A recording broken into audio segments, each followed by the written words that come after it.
দিতাম এটা বোঝে না, চুপ্পু কাকু রে তোমরা গুতাইও না। চুপ্পু কাকু একবার একটা প্রোগ্রামে তিনি আওয়ামী লীগ সরকারের সময় যখন রাষ্ট্রপতি আপনি নির্বাচিত হলেন, তো সম্ভবত সামরিক বাহিনীর বা কোনো একটা বাহিনীর একটা প্রোগ্রাম ছিল, তো ঝড় আসতেছিল। একজন পাশে থেকে অফিসার বলতেছিল যে স্যার ঝড় আসতেছে, ঝড়। আরে বেটা আমি নিজেই তো সাইক্লোন। তো তিনি যে সাইক্লোন এটা আজকে বোঝা গেছে। আজকে তিনি গতকালকে জাতীয় সংসদে বক্তব্য দেওয়াকে কেন্দ্র করে আপনারা দেখছেন যে বাংলাদেশের সংসদে এখন অনেক কিছু আমরা দেখছি, নাটকীয় দৃশ্যপট হয়তো আরো দেখবো। বিদেশে এগুলো কিন্তু কমন, তবে বাংলাদেশে এগুলো কমন ছিল না। বাট গতকালকে আপনারা দেখছেন রাষ্ট্রপতি ভাষণ দেওয়ার সময় হট্টগোল তৈরি হয়েছে। এটা নিয়ে কাউন্টার পাল্টা কাউন্টার আছে যে এই রাষ্ট্রপতির কাছে কয়েকদিন আগে যারা শপথ নিল তারাই এখন কেন এই কথা বলছে। তো মানে এরকম আছে, হ্যাঁ, যে নিজেদের স্বার্থের বিপরীতে স্বরাষ্ট্রমন্ত্রী বলছিলেন। আমার কথার ওই জায়গায় না।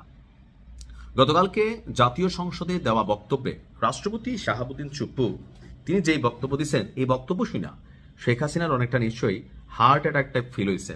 তবে কথিত আছে যে রাষ্ট্রপতি শাহাবুদ্দিন চুপ্পুকে নির্বাচিত করতে শেখ হাসিনার তুলনায় যিনি শেখ রেহানা আছেন তিনি তার চয়েস ছিলেন। ইভেন শেখ হাসিনার সাথে রাষ্ট্রপতি শাহাবুদ্দিন চুপ্পুর সম্পর্কটা তেমন ঘনিষ্ঠ ছিল না। আওয়ামী লীগের মধ্যে কয়েকটা ইস্যু ছিল, এর মধ্যে আমরা জানি না সত্য মিথ্যা, বাট মার্কেটে এই কথাটা আছে।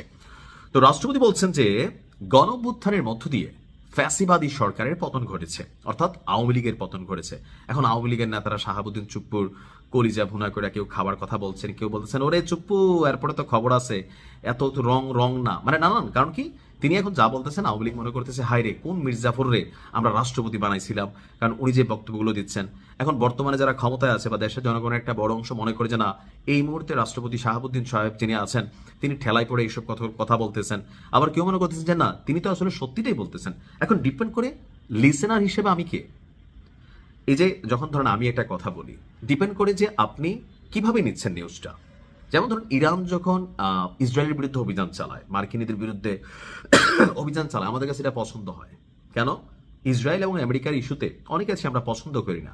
আবার অনেকে কয় এই যে দেখো বাবা তুই শিয়া, তুই দালাল, তুই ক্রুসেডার, এই সেই বৈশা গালিও দে, তাই না?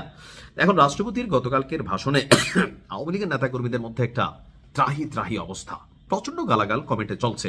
কেন তিনি কি বললেন? তিনি বললেন যে গণঅভ্যুত্থানের মধ্য দিয়ে ফ্যাসিবাদী সরকারের পতন ঘটেছে। জুলাই গণঅভ্যুত্থান এবং জুলাই শহীদদের স্মরণে নেওয়া অন্তর্বর্তী সরকারের কার্যক্রম তিনি তুলে ধরেছেন। এমনকি বর্তমান সরকারের বিভিন্ন কার্যক্রমের কথাও তিনি তুলে ধরেছেন এবং আওয়ামী লীগ সরকার বাংলাদেশকে দুর্নীতিতে চ্যাম্পিয়ন বানিয়েছিল বলে মন্তব্য করেছেন। অর্থাৎ এই বক্তব্যটা নিয়ে সোশ্যাল মিডিয়াতে তোলপাড় চলতেছে।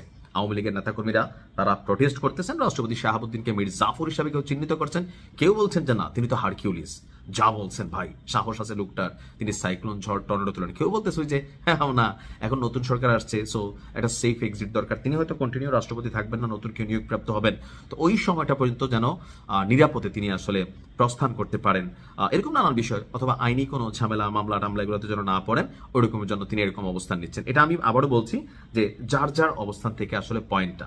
তো এই বক্তব্য শোনার পর 100% শেখ হাসিনা নিশ্চয়ই যদি শেখ রেহানার চয়েস হয়ে থাকে যে দেখবই তুমি কারে নিয়েছিলা, এরকম একটা ইস্যু তো আছে।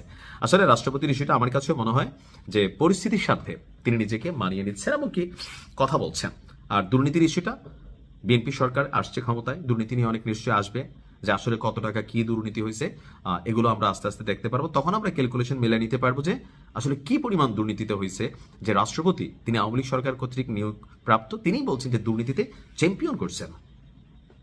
এই ধরনের কথাটা একটা মানে স্ববিরোধী অবস্থান ছিল আগের হিসাব করলে, বাট রাইট নাও তিনি যেহেতু বলছেন, অফকোর্স তিনি একজন রাষ্ট্রপতি প্রেসিডেন্ট, সো তার কাছে ইনফরমেশন আছে, অথবা সরকারের অনেক কিছু তিনি জানতেন, সেই বেসিসে নিশ্চয়ই তিনি বলছেন। সময় বলে দিবে, আমরা চাই তদন্ত হোক। আসসালামু আলাইকুম।